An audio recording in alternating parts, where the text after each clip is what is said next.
wabarakatuh. Alhamdulillahirabbil alamin. Wassalatu wassalamu ala Muhammadin wa ala alihi washabbihi ajmain. Marilah bersama kajian malam ini kita awali dengan basmalah. Bismillahirrahmanirrahim.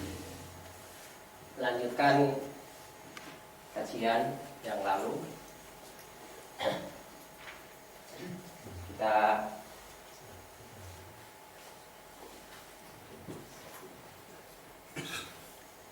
memahami lebih jauh untuk melaksanakan perintah Allah yang menyindir pada manusia. Apakah selama ini manusia tidak memperhatikan apa yang ada pada dirinya? Wa fi anfusikum afala tubsirun. Bahasan yang lalu sudah sampai pada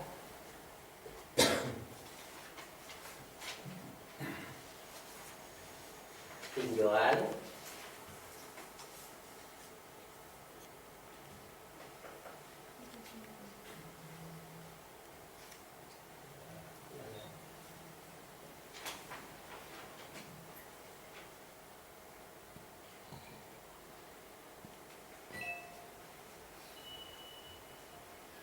ini. Kita ulang sedikit.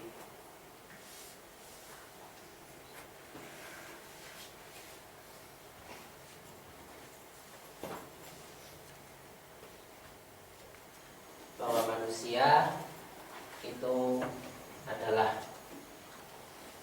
bentukan Quran. Kesimpulannya 4 butir ini. Al-Quran adalah firman atau ide Allah sebagai blueprint penciptaan. Adapun manusia dan semesta adalah perwujudan dari ide atau cetak biru yang dimaksud.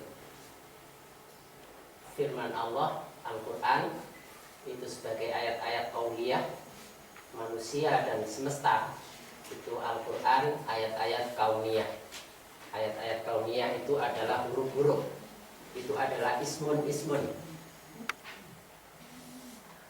Semua ciptaan itu memiliki sifat karakter masing-masing. Karena itu, karena manusia maupun semesta itu bentukan dari Al-Quran, maka fitrah manusia juga sesuai dengan fitrah Al-Quran. Ketika kita menelaah, memperhatikan apa yang ada pada diri manusia secara jasad, sudah menunjukkan bahwa manusia itu Qur'ani. Dari tulang belakangnya, banyaknya ruas 24, itu menunjuk pada surah 24 adalah surah An-Nur, dan An-Nur itu adalah Al-Quran. Surah 24 ayatnya 64. 64 itu adalah nilai kata dinan, agama, dan juga insan.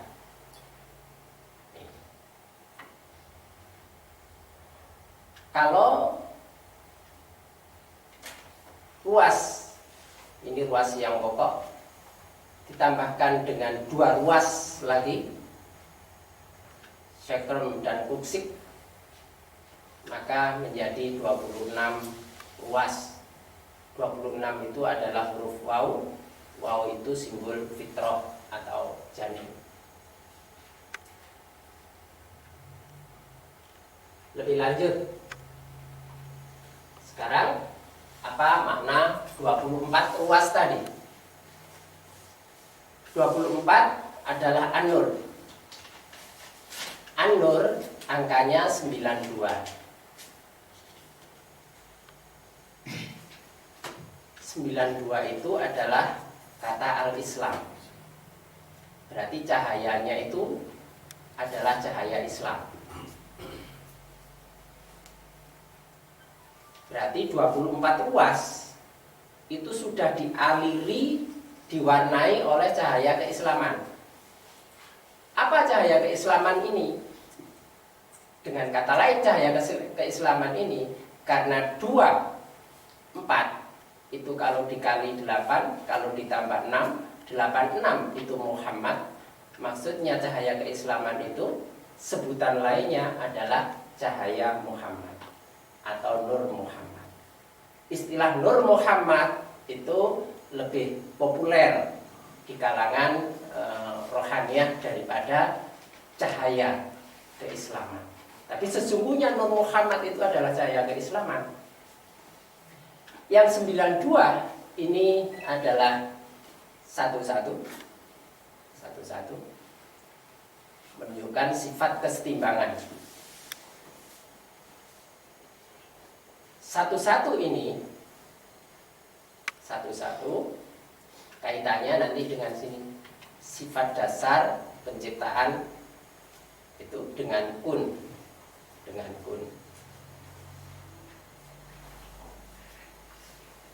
Jadi kalau Muhammad ini 86 nilainya secara surah Muhammad itu adalah surah 47 yang jumlah ayatnya 38.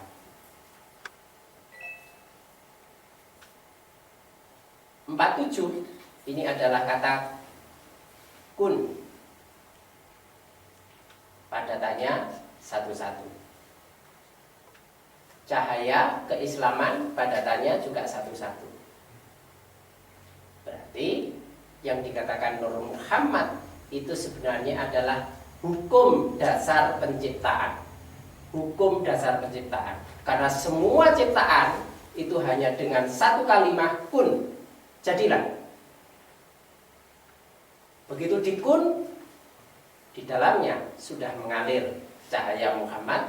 Apa cahaya Muhammad? Cahaya keislaman. Apa keislaman itu? Tunduk, menyerah, damai. Semua ciptaan Allah itu adalah tunduk, menyerah, damai. Ini selama tunduk, menyerah, damai, maka kesetimbangan semesta itu tetap terpelihara. Tapi kalau sudah ada yang keluar dari hukum dasar tunduk, menyerah, damai, maka kesetimbangannya akan berubah. Karena itu, kalau ada orang mengatakan bahwa dia sudah mencapai tingkat Nur Muhammad, mestinya tingkat ketundukan, kedamaian, penyerahannya itu semakin tinggi. Dia semakin kuat terikat pada syariah, bukan justru malah meninggalkan syariah, karena merasa sudah sampai tingkat hakikat. Jadi kalau Muhammad itu 86, sedangkan cahaya itu 92, jumlahnya 178. 178. Sama dengan 25. 25 nun. Nun itu semesta. Ya kalau diturunkan 17845 nanti. Bahasanya ada sendiri.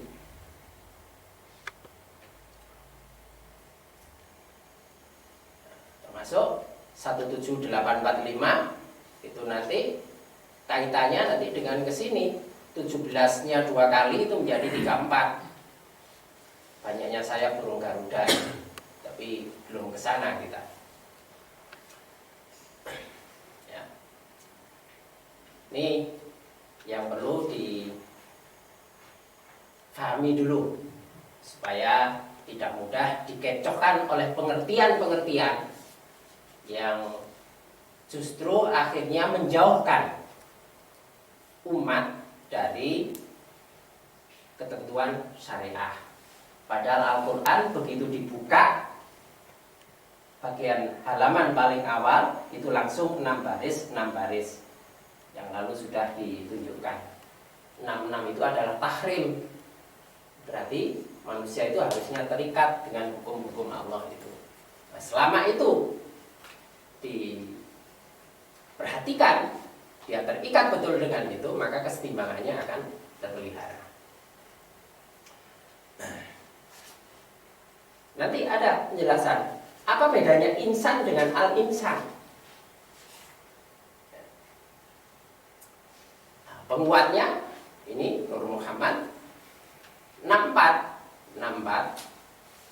Itu kalau dikali 24 ditambah 10, jumlahnya 34. 34 itu adalah rumus Muhammad yang lalu sudah dijelaskan, nanti kita singgung lagi.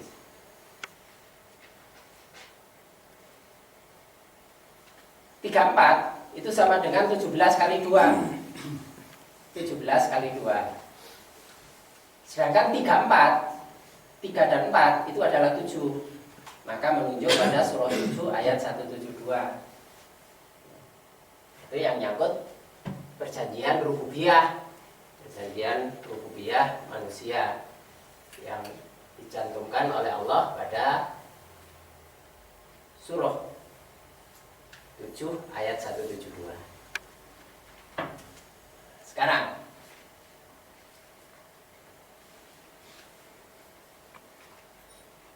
nampak itu adalah insan. Nampak itu juga kata merdeka, bebas merdeka. Jadi manusia sebagai insan itu pada dasarnya adalah bebas merdeka.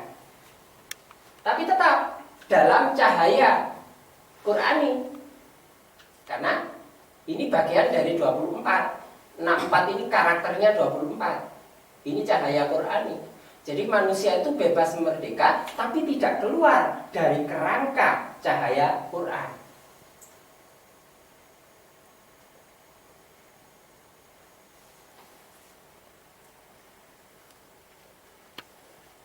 Lalu apa bedanya dengan al-insan di sini? Surah 76 itu namanya surah al-insan. Dari insan kemudian ada al-nya. Al ini adalah faktor pengikat. Berarti ketika menjadi al-insan, manusia sudah terikat. Terikatnya apa? Dengan perjanjian sebagaimana dicantumkan pada surah 7 ayat 172 ini.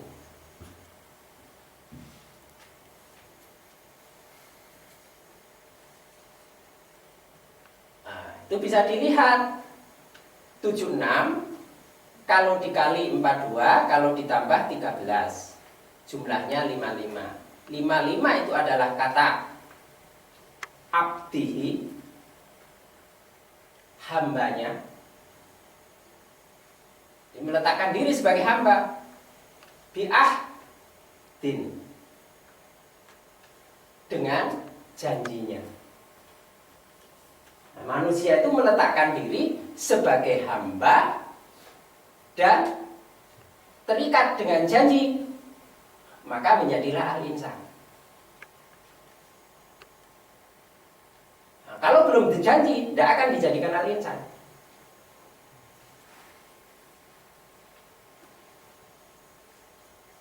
Karena itu, insan di sini itu ketika masih di alam roh. Insan di sini ketika di alam roh. Karena 24 itu kalau cerminannya adalah 42. 42 itu kata roh. 42 itu kata roh. Tapi ketika menjadi al-insan sudah terikat di sini, itu sudah mencakup roh dan jasad. Karena 76-nya 13 ini menunjuk pada aspek jasad manusia.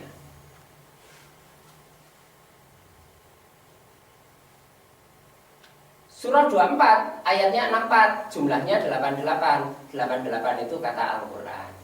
Jadi manusia itu adalah Qur'ani. Nih. 88 kalau dipadat menjadi 16, 1 dan 6, ini di sini ada titik, menjadi 7 titik, ini kata qaulun.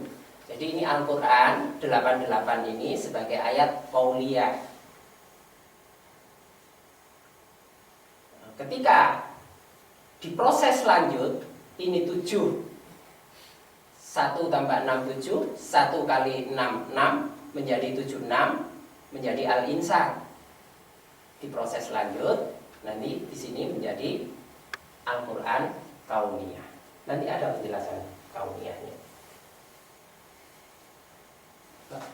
Iya. Kalau insan itu ada hamzahnya, kalau insan nggak ada hamzahnya. Gimana tuh? Oh, enggak, itu apa itu? Harusnya enggak ada hamzahnya. Harusnya enggak ada hamzahnya. Enggak ada. Enggak ada. Belum di kalau ngambil di komputer itu mesti ada hamzahnya. Semua alif yang itu ada hamzahnya. Harusnya tidak ada hamzahnya.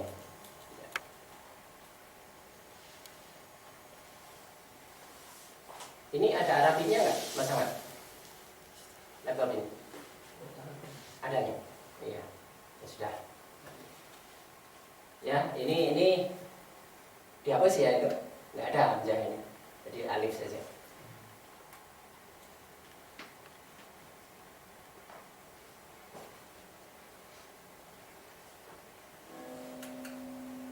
Nah, ini perjanjiannya tadi. Dan ingatlah ketika Rohmu mengeluarkan keturunan anak Adam dari sulbi mereka, dan Allah mengambil kesaksian terhadap jiwa mereka, seraya berfirman, bukankah aku ini Rohmu? Mereka menjawab, betul, engkau Rob kami menjadi saksi. Nah, ini perjanjiannya. Kami lakukan yang demikian itu agar di hari kiamat kamu tidak mengatakan sesungguhnya kami, Bani Adam, adalah orang-orang yang lengah terhadap keesaan Allah. Ini surah 7 ayat 172. Itu perjanjiannya. Jadi insan tadi diikat dengan ahdun, biahdin, dengan itu meletakkan diri sebagai seorang hamba dengan janji semacam ini, bahwa dia menyerahkan Allah sebagai Rob. Rob itu adalah pengakuan Allah yang menciptakan dan kesediaan biar Allah yang mendidik, mengasuh, dan memelihara untuk proses selanjutnya. Berarti pernyataan untuk mau mengikuti pendidikan Allah, bukan mengambil bentuk pendidikan yang lain.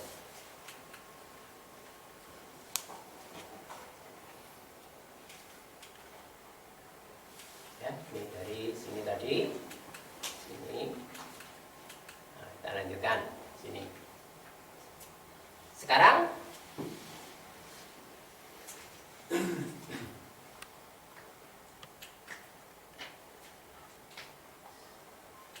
ini yang lalu sudah kita bahas. Ini saya anukan dulu, ya.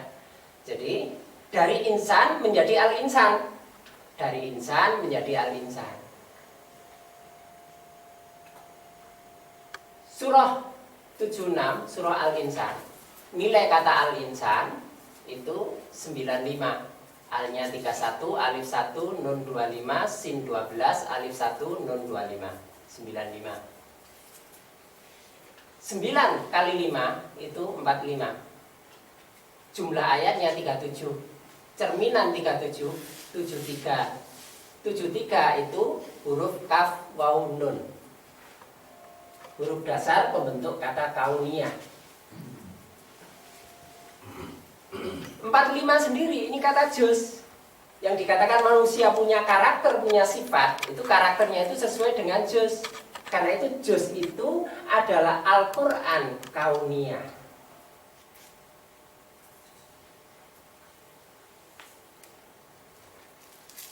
Kenapa? Tidak ada dulu, tidak diterangkan, bukan tidak ada, belum disingkatkan, karena itu nyangkut ayat-ayat kauniyah juz itu. Tapi namanya ayat kauniyah itu adalah merupakan pembuktian dari kauliyah, karena itu tidak akan menyimpang. Yang kauniyah itu dari kauliyah. Bagaimana ayat-ayat kauniyah itu bisa disingkatkan? Itu akan sesuai dengan tingkat perkembangan,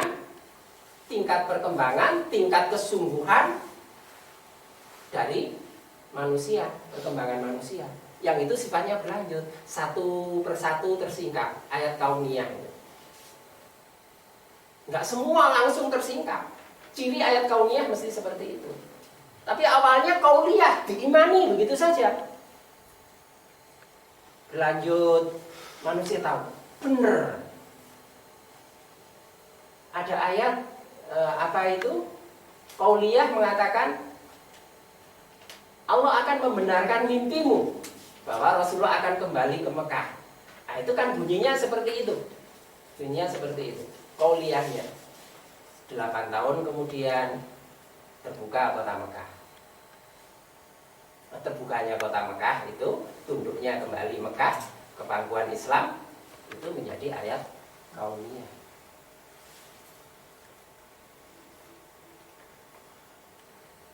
Apa itu? Bahwa Romawi itu akan ditaklukkan. Nah, itu ayat kauniyah. Terbukti ayat kauniyahnya berapa? Nah, setelah berapa itu? Al-Fatih itu menundukkan Romawi Timur itu tahun berapa ya? 800 tahun. Ayat kauniyahnya itu tersingkap setelah 800 tahun.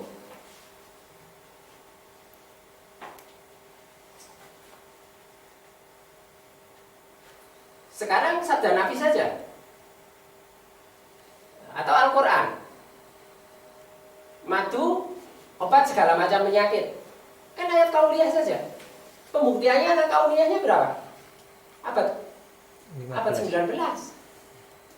Abad 19. Dan juga tentang lalat.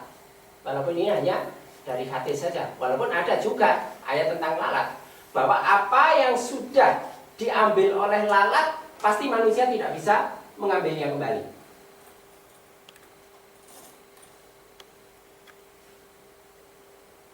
Lemahnya manusia kan dikatakan, digambarkan. Terbuktinya bahwa apa yang sudah diambil lalat itu tidak akan bisa diambil lagi setelah abad 20. Kenapa? Karena cara lalat makan berbeda dengan binatang-binatang lain. Kalau binatang lain itu makan zat itu langsung ditelan. Tapi kalau lalat itu dia menyemprotkan cairan dulu lalu dihisap. Dengan disemprotkan kimiawinya sudah berubah dan tidak bisa dikembalikan lagi. Nah, terbuktinya setelah abad 20 bahwa betul apa yang sudah diambil lalat manusia tidak mungkin bisa mengambilnya kembali utuh seperti yang tadi. Karena sebelum dimakan itu sudah diubah lebih dulu. Karena lalat tidak langsung memakan. Nah, ini ayat kauniyah. Ini ayat kauniyah. Allah membuat perumpamaan lalat karena lalat itu punya kehebatan-kehebatan tertentu. Di antaranya adalah mata. Matanya itu mestinya harus menjadi sistem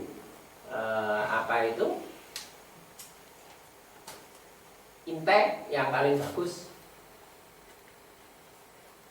Karena tidak utuh, dia merupakan semacam butir-butir yang banyak gitu, sehingga dia bisa melihat ke semua sisi. Dia bisa melihat ke depan maupun ke belakang.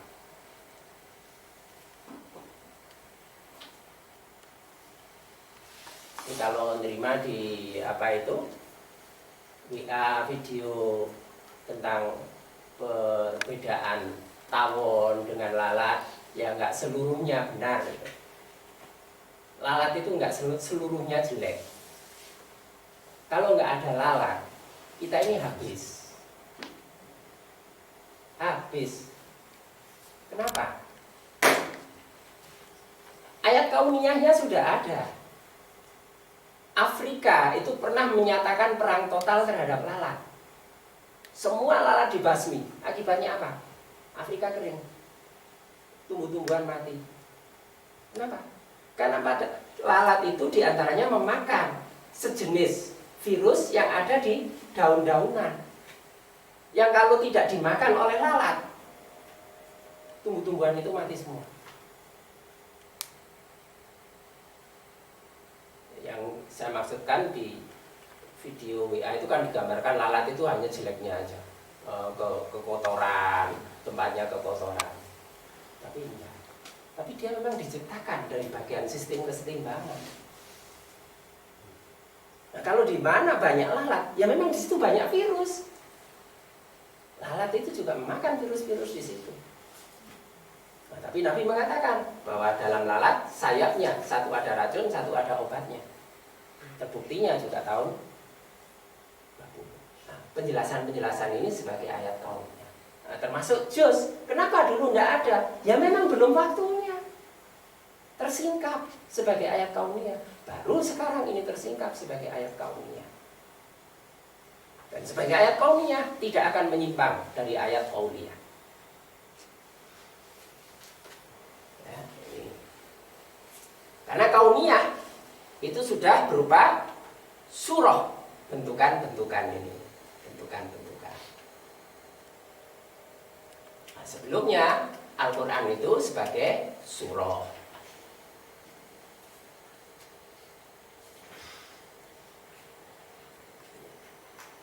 Balik ke sini, 76, 13, 42.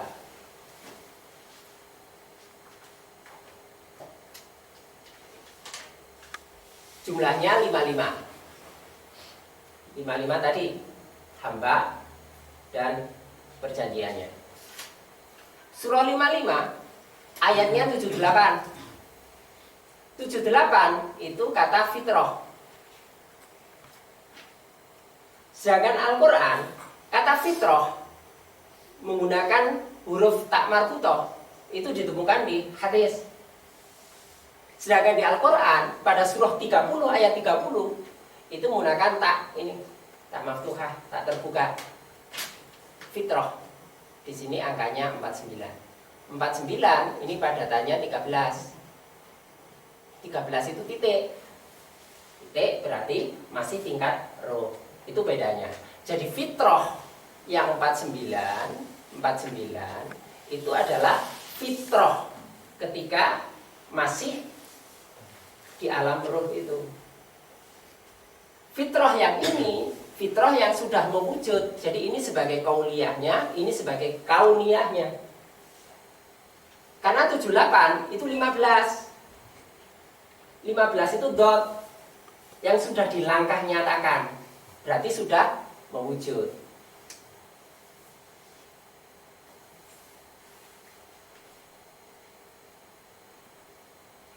Karena itu dari fitrah yang masih di alam ruh itu tadi diikat dengan perjanjian. Perjanjian itu adalah agama. Jadi kalau tadi 64-nya itu masih din, kemudian di sini 49 ini supaya dilangkah nyatakan pada wilayah kauniyah itu diikat dengan agama. 94 arti agama yang sudah diikatkan pada fitrah ini menjadi fitrah yang dilangkah nyatakan di sini.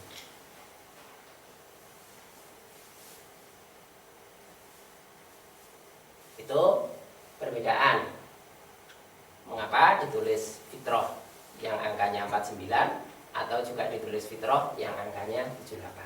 Sudah tahu perbedaannya. Ini wilayah surah pakai sin, ini wilayah surah pakai sod.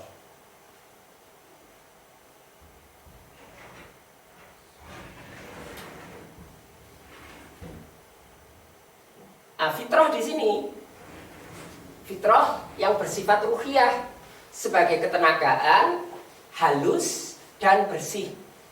Padatannya 4913, 4-nya surah 4 An-Nisa simbol lemah, lembut, halus. 9 surah Al-Baro'ah bersih, murni. Jadi ketenagaan, halus dan bersih. Ini fitrah yang di sini. Nah, jumlahnya 26. 2 6 sama dengan 8 titik. Ini adalah surah pakai sin. Dan yang tadi itu Al-Insan itu sudah surah pakai sod.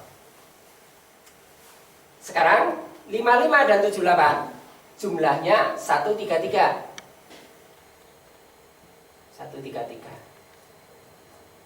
100 itu kata kakholkihi, sebagaimana ciptaannya.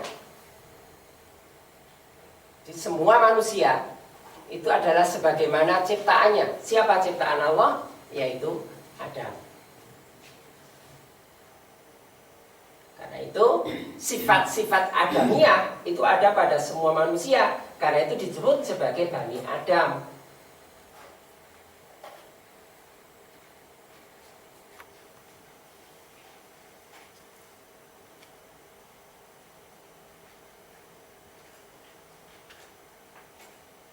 Nah, lebih konkretnya sebagai sifat Adam, salah satunya sifat Adam ya berarti kemampuan-kemampuan yang diberikan oleh Allah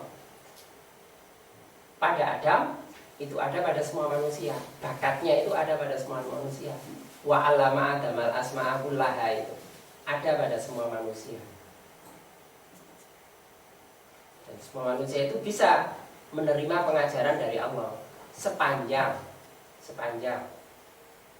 keadaannya memang dekat, sebagaimana Nabi Adam dengan Allah pada waktu itu yang menerima pengajaran-pengajaran.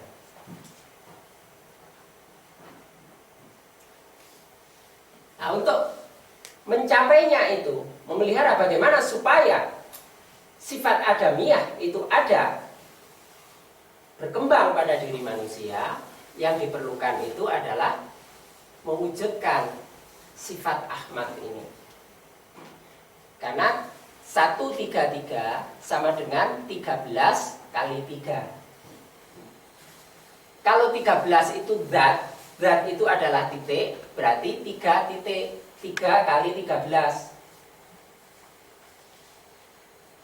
13. Jumlahnya 39. 39 itu nilai kata Ahmad. Ini. Jadi dasarnya tadi itu tubuhnya ditegakkan dengan sifat Muhammad. Dasar Nur Muhammad itu ada, diberikan sifat-sifat adamiah, potensi sifat adamiah, dan itu bisa mewujud kalau manusia itu mengembangkan atau memelihara sifat terpuji Ahmad. Muhammad itu yang lalu sudah ditunjukkan gambarnya, tadi sudah saya tampakkan lagi.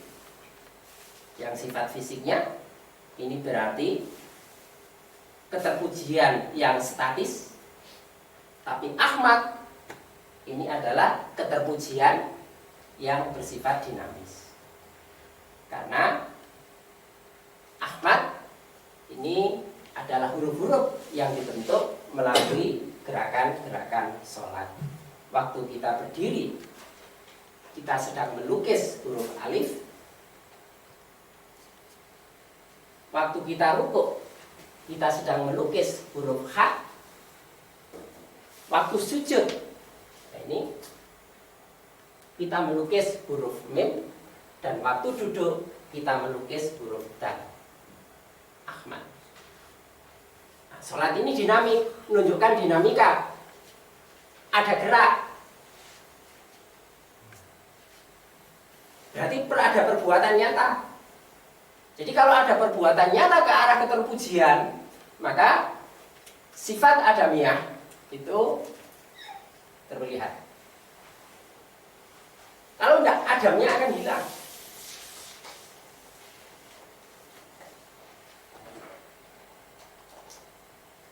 Ini yang mestinya yang masih perlu kita tangisi. Kalau ternyata sifat-sifat itu banyak yang hilang. Hilangnya apa? Karena hilang keterpujian itu. Dan kuncinya sudah jelas. Untuk membangun kembali, menyusun kembali agar muncul sifat-sifat adamiah, mulailah dengan memperbaiki sholat.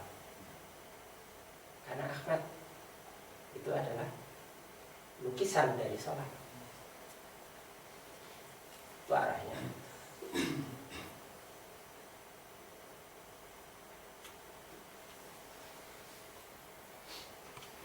Nah, dan fitrah ini penjelasan tambahannya 78 itu padatannya 15 itu adalah ahad. Walaupun upaya sholat, sudah sholat, Tetapi tauhidnya tercemar, tidak akan terbentuk. Tuas jengkang jengking rok sak bendino.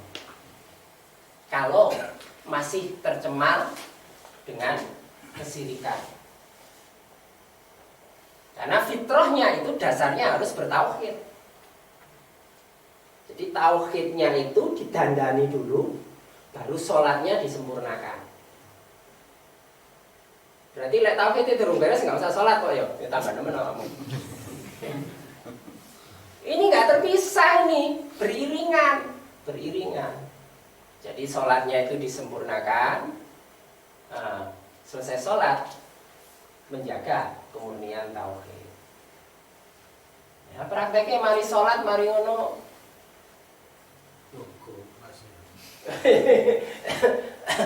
Mencemari tauhid ya.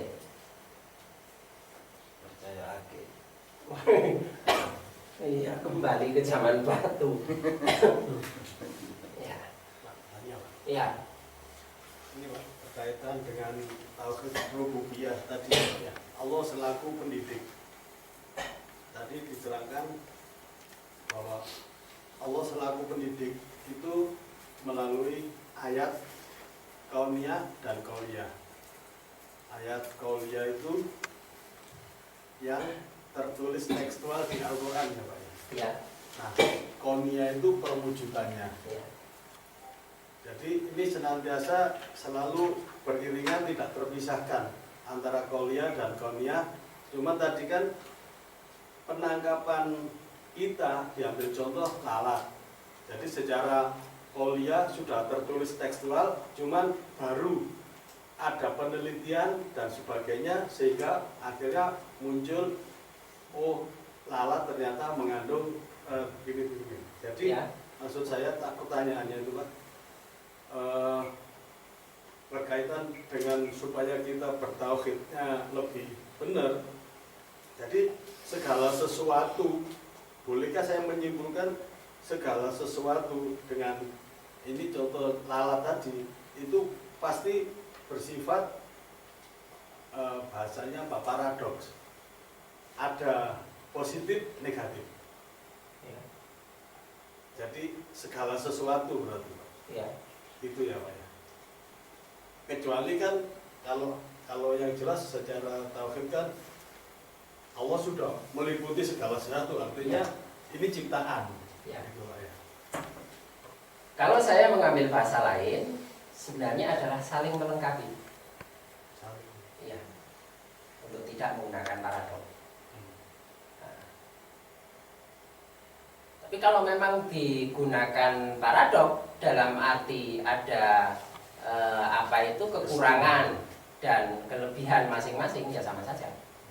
Tapi dari segi fungsi saya lebih lebih suka menggunakan langsung pada fungsinya untuk melengkapi, sehingga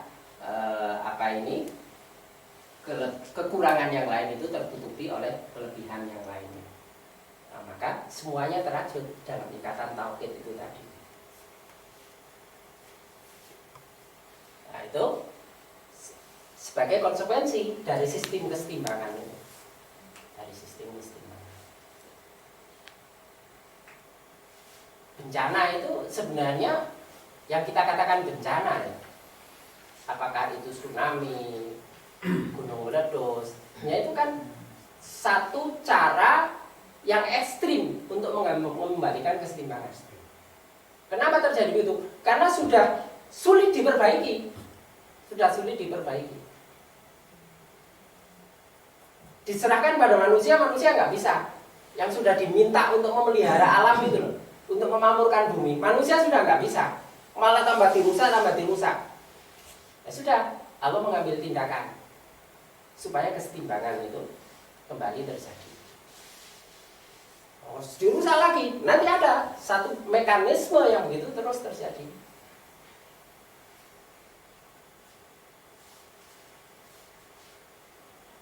Karena itu, kalau sesuatu itu baru difahami atau diketahui manusia pada saat ini, bukan berarti sebelumnya tidak ada. Misalnya sekarang manusia menemukan bintang tertentu, planet tertentu. Apakah itu baru ada? Ya enggak. Taunya manusia baru sekarang, tapi sebenarnya sudah ada. Jadi wujud dengan apa yang diketahui manusia itu bukan berarti itu memang baru ada. Dari dulunya juga sudah ada. Ya. Maksudnya kekurangan tadi itu ayat-ayat kaunnya itu ada kekurangannya, apa kekurangannya belum dimengerti? Kekurangannya juga ada. Arti kekurangan itu keterbatasan. Jadi, pemahaman gitu. ya, jadi ibarat apa ya? Mozaik gitu ya. Mozaik. Nah, semua itu kan punya keping-keping gini untuk membentuk satu gambaran yang utuh. Ya. Ya. Nah, masing-masing sesuai dengan bentuknya. Ini. Nah, kalau ini dikeluarkan, maka gambar ini menjadi tidak utuh. Keutuhan ini dilengkapi dengan ini. Nah, kalau misalnya ini dunia ini isinya hanya manusia saja, ini kan nggak, gambarnya kan nggak jadi loh. Gambarnya nggak jadi. Supaya mozaik ini betul utuh, menjadi gambar semesta yang benar. Ya butuh macan, butuh cacing, butuh kecoa, butuh lalat. Sehingga gambar ini, gambarnya semua nempel, padat. Ini goyang nggak? Mozaik kan Enggak. gini Pak. Tapi kalau banyak yang lobang, akeh sing hilang, lah kocak terus. Nah, itu terjadi ketidaksetimbangan. Nah, sekarang sama dengan pertanian. Ada yang dari pertanian ini? Coba ini, banyak macam-macam tumbuhan yang hilang. Itu akan mengganggu sistem kesetimbangan. Varietas padi di Indonesia itu dulu ada sekitar 300. Sekarang tinggal berapa? Mungkin tinggal 24 atau berapa aja. Lainnya hilang. Mangga, varietasnya dulu ada 75. Tapi manusia milih. Jadi sing gak enak itu wis dijarno. Jadi milih kari apa itu jenenge? Mana lagi arum manis. Sing poh rada jarot-jarot terus mari ngono kecut ora gelem, wis ora gelem ngurusi. Begitu apa itu kate muncul, mbok didok apa di tebang. Iki gak enak. Sudah, sekarang di bawah 10 saja jenis mangga yang ada di Indonesia. Asalnya sekitar 75. Nah, ini sudah mengganggu sistem kesetimbangan, membuat ini.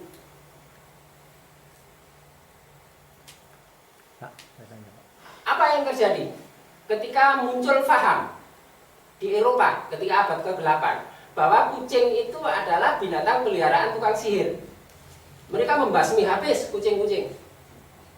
Yang terjadi apa? Wabah pes. Karena tikusnya berkembang banyak. Itu kan dari kesalahan-kesalahan manusia semacam itu yang mengganggu sistem kesetimbangan. Rusak sistem mozaiknya. Apa? Sebagaimana manusia itu kan punya sifat adamiah. Ya, Adam itu adalah orang yang pandai ya. memberikan nama dan melahirkan keturunan sehingga terjadi kelangsungan kehidupan di dunia ini. Pertanyaan saya, bagaimana kalau orang itu bodoh terus tidak punya keturunan? Apakah keluar dari fitrah atau sifat adamnya itu? Iya. Dan apakah itu juga mengganggu kesetimbangan alam? Ini surah 13 ayat berapa ya? Ayatnya lupa ya. Ayat 6 atau ayat berapa? Jadi Allah menjadikan semuanya bermacam-macam. Apa itu? Tumbuhan yang berwarna-warni disirami dengan air yang sama. Kemudian Allah juga menjadikan manusia itu ada yang mandul atau yang tidak. Itu semuanya kehendak kehendak Allah sebagai wujud dari sistem kesetimbangan. Di samping itu, Allah untuk menjadikan seseorang itu ujian bagi yang lain. Ujian bagi yang lain. Itu memang bagian dari fitrah, bagian dari sunatullah, diatur semacam itu.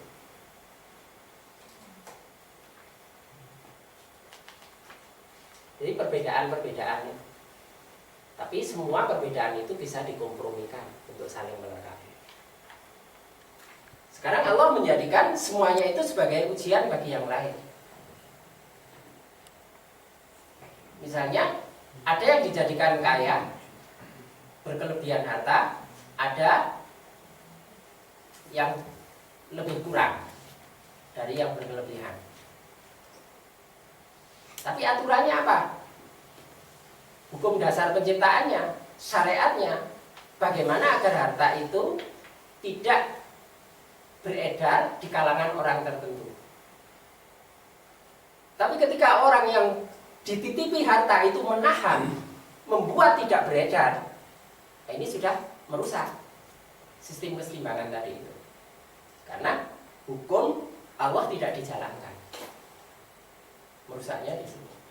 Terganggu sistem kesetimbangan.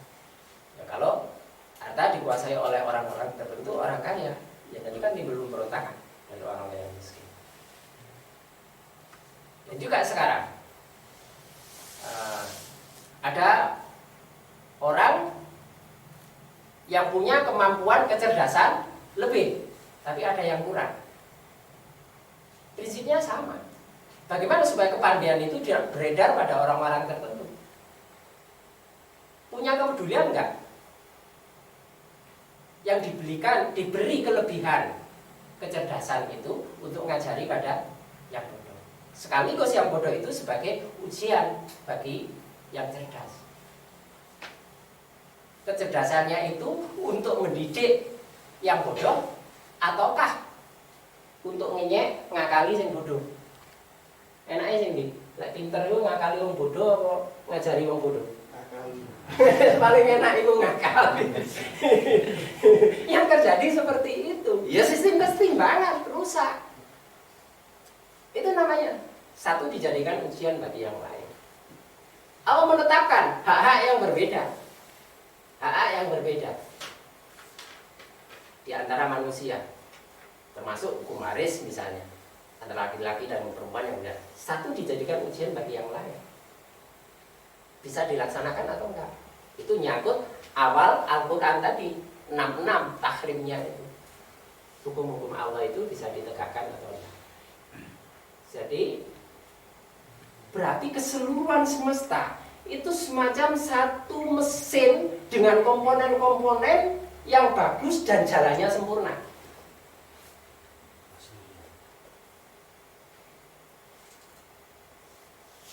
Kalaupun dari proses itu, ada limbah yang kemudian dikeluarkan, tapi ada pertumbuhan-pertumbuhan baru yang tetap menjaga kesetimbangan. Karena itu namanya kehidupan kematian itu setimbang. Terus seperti itu.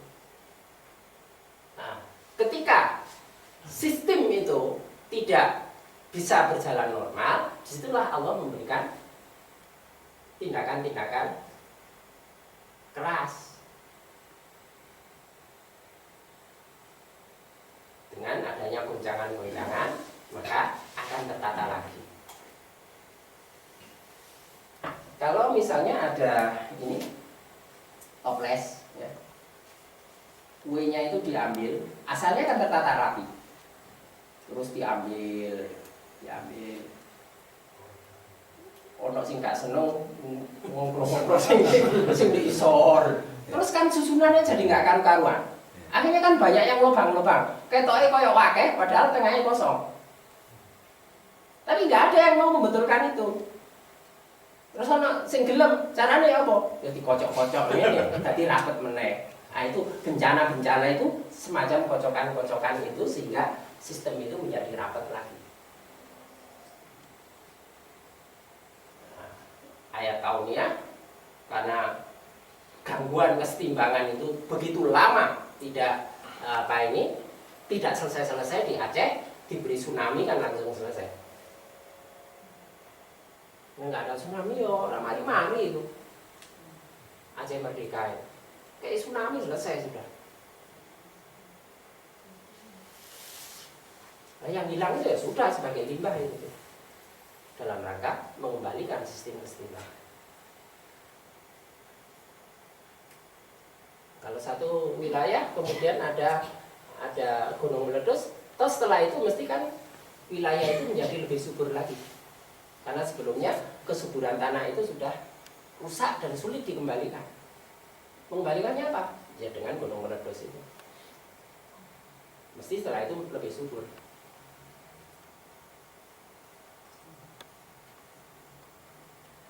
Baik, ada lagi? Iya. Kalau dilarikan kita mengamati ayat kaunia keluar itu kan ya kelihatan mata gitu. Iya. Ini sebenarnya kan ini juga berlaku pada semesta dalam diri. Iya. Iya. Nah, makanya maksud saya berarti ayat kita belum tahu kauniahnya itu bukan berarti itu nggak ada sebelumnya. Ya, Nanti itu kan di situ kan ada proses, Pak. Ya. Proses penelitian dalam diri. Iya. Iya, betul. Itu makanya itu kita ini menyimak jati diri manusia itu dalam rangka melaksanakan ayat wafi anfusikum yang asalnya buta, bagaimana bisa tercipta satu persatu. Karena memang dari awal ya sedikit dan mungkin mati ya nggak selesai, sampai mati nggak selesai. Tapi paling tidak sudah melakukan proses kita melaksanakan.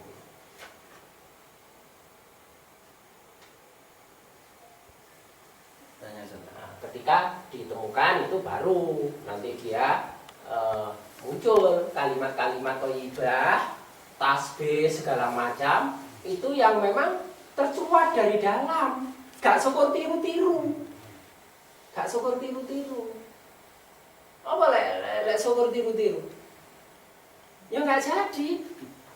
Yang benar itu ketika kita apakah kita mengucapkan masya Allah, ketika kita mengucapkan subhanallah atau Allahu Akbar, memang dari penyaksian terhadap ayat-ayat kauniyah itu.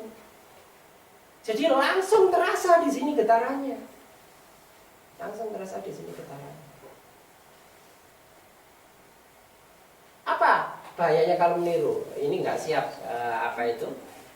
videonya tidak bisa saya tayangkan. Insya Allah yang lain kali akan ditayangkan. Apa bahayanya orang yang meniru secara tidak tepat? Saya ceritakan aja. Ada orang mau nyebrang, tapi jalanan rame. Sudah jalan gini, ada mobil kembali lagi. Jalan, ada mobil kembali lagi. Nggak bisa. Kemudian dia melihat ada orang cacat. Nah, memang dia nggak bisa jalan tegak, jadi jalannya merangkang. Langsung saja, ternyata semua mobil itu berhenti. Semua mobil berhenti. Jalan. Terus dia berpikir kan, yang niru, tiba-tiba koyo ngono. Terus dia berusaha niru. Nirunya sudah nggak tepat. Apa? Nirunya ternyata ketika dia mau niru, mobil itu sudah nggak sepadat tadi, sudah lebih sepi. Mobil itu sudah lebih sepi. Nah, tapi dia nyabrang dengan cara begini. Nah, namanya jalan yang sepi. Beberapa mobil yang lewat itu kan mesti lebih kenceng.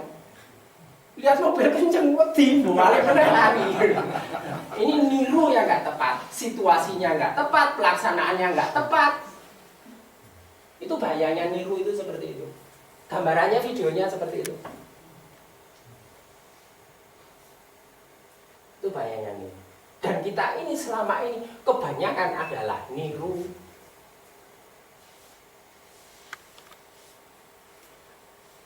Makanya lek ditakoni, subhanallah itu apa sih? Masya Allah itu apa sih? Mbah ya pokoknya jarene wong tua, jarene guruku biyen niku ngono iku. Belum terbit dari sini. Kita belajar ini supaya semua yang kita saksikan. Jadi semua ucapan itu keluar dari penyaksian.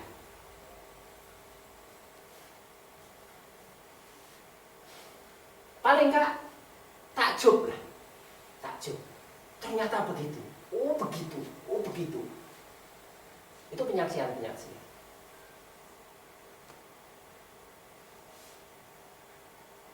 Bahwa di sini itu ternyata bentukan Muhammad, tubuh kita itu huruf-huruf. Saya dulu juga nggak ngerti, nggak tahu. Oh ternyata sholat itu membentuk kata Ahmad. Sebenarnya juga nggak tahu. Ketika tersingkap satu persatu, diharapkan itu sebagai penyaksian-penyaksian. Ada pertanyaan? Berkaitan dengan ayat kauniyah dan qauliyah Ya. yang sudah terikat erat, sudah yang kauniyah ini dalam arti Robun, Ya. yang seringkali arti adalah Rob Tuhan, Ya. ada yang mengatakan, bukan ada yang mengatakan membimbing. Nah, dalam diri kita ini senantiasa masih ragu-ragu dengan arti Rob itu cukup hanya Allah hal kita tahu. Padahal Allah ini senantiasa membimbing kita. Nah, yang saya tanyakan supaya hati ini terikat erat dengan Rob dan ada bimbingan Allah, bagaimana terapi hati yang senantiasa terikat erat dengan Allah? Ya. Ya kembali ke rumus dasar ini tadi. Jadi kesimpulan ini akhirnya kembalinya kemana? Ya menselaraskan diri kita dengan Quran. Karena Nabi itu siapa? Nabi itu adalah Quran yang hidup. Nabi itu adalah Quran yang berjalan. Kalau ditanya, gimana gambaran Nabi? Aisyah jawab, aku memang nggak baca Al-Quran. Baca Al-Quran, maka itulah Rasulullah. Nah, kita disuruh meneladani seperti Rasulullah. Ya bagaimana?